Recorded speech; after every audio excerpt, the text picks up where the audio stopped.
पहले की बात है, एक गरीब विधवा रहती थी। उसके 3 बेहद हैंडसम बेटे थे। तीनों ने कहा, माँ हम शादी के लिए कहीं दूर जाएंगे, यहाँ गांव में कोई लड़की हमें पसंद नहीं। तो वो तीनों निकल पड़े। रास्ता एक घने जंगल से होकर गुजरता था। चलते चलते उन्हें एक छोटी सी झोपड़ी दिखी और वो अंदर चले गए। नमस्ते दादाजी, उन्होंने कहा, क्या हम यहाँ एक रात रुक सकते हैं? बुजुर्ग मुस्कुराए। खुशी से बेटा, आओ। अगली सुबह दादाजी बोले, जब वापस आओगे तो बदले में मेरे लिए भी एक सुंदर लड़की ले आना शादी के लिए। लड़कों ने मन ही मन सोचा, इस उम्र में इन्हें क्या करना है शादी करके, और हंस दिए। फिर वो एक दूसरे देश पहुँचे जहाँ के राजा की 3 खूबसूरत बेटियां थीं। तीनों भाइयों ने वहाँ नौकरी की, लड़ाइयाँ लड़ी और ऐसा प्रभाव छोड़ा कि राजा ने अपनी बेटियां उन्हीं को ब्याह दी। शादी हो गई और खुशी खुशी लौटते समय उन्हें उसी रास्ते से गुजरना पड़ा जहाँ वो बुजुर्ग रहते थे। वहाँ पहुँचते ही उन्होंने दादाजी को नमस्ते किया। दादाजी ने मुस्कुराकर कहा, अरे वाह, बड़े दिनों बाद लौटे हो, लग रहा है दूल्हे बनकर आए हो। तो मेरे लिए लड़की कहाँ है? भाइयों ने झूठ बोला। माफ कीजिए दादा, हमें कोई नहीं मिली। बुजुर्ग ने गहरी आवाज में कहा, फिर तुम तीनों पत्थर बन जाओ, बस एक लड़की मेरे पास रहेगी। जैसे ही उन्होंने ये कहा, 2 बहुएं पत्थर बन गयी। एक लड़की बची जिसे उन्होंने अपने पास रख लिया। वही अब खाना बनाती, सफाई करती और हर रोज चुपचाप रोती।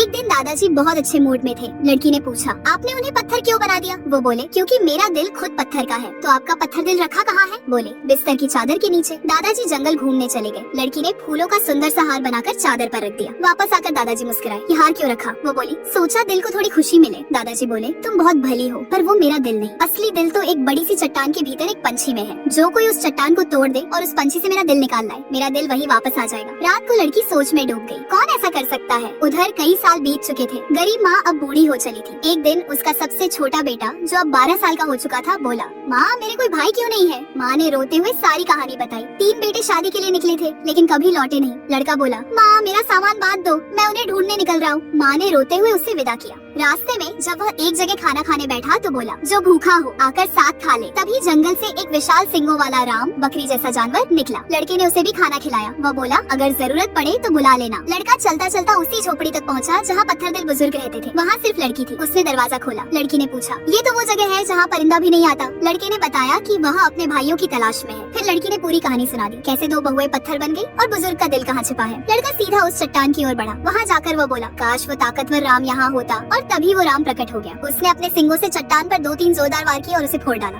अब सिर्फ उस पंछी की जरूरत थी। लड़के ने पंछी को हाथ में लिया और खुशी खुशी झोपड़ी की ओर चल पड़ा। उधर बुजुर्ग बेचैन थे। उन्होंने कहा, बेटी न जाने क्यों आज दिल बहुत तेज धड़क रहा है। जैसे ही लड़का करीब पहुंचा, बुजुर्ग की आंखों से आंसू बहने लगे। लड़के ने कहा, लो दादाजी, आपका दिल ले आया हूँ। उन्होंने पंछी से दिल निकाला और अपने सीने में रख लिया। अब दिल फिर से धड़कने लगा था। लड़की बोली, अब आप इन्हें जीवन वापस दीजिए, ये पत्थर के लोग भी इंसान बन जाएं। बुजुर्ग ने ऐसा ही किया। सभी को दोबारा जिंदगी मिल गई। सबने बुजुर्ग को धन्यवाद कहा, एक दूसरे को गले लगाया और अपने घर लौट गए। फिर वहाँ एक शानदार शादी हुई और फिर सभी खुशी खुशी रहने लगे।